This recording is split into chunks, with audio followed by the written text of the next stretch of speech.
जिस जगह भी रहे वहां अपना काम ईमानदारी से 100% ईमानदारी से कार्य करे। कहीं भी अपने कार्य में कहीं थोड़ी सी कमी न होने दे। ये सोचो कि मैं भी इधर काम कर रहा हूं एक सैनिक के जैसे।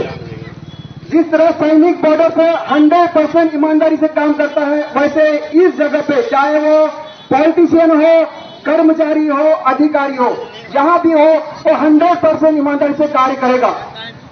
और ये प्रण हमको आज करना है। तिरंगा यात्रा निकालने के साथ ही अपने मन से, अपने दिल से प्रण करना है। लास्ट में मैं इतना शब्द कहकर अपने वाणी को विराम करता हूं और लास्ट में एक बार मेरे साथ पुनः वही जोश जो शुरू में अपने भारत माता और वंदे मातरम के लिए किया था, वही जोश मुझे एक बार पूरी ताकत के साथ चाहिए।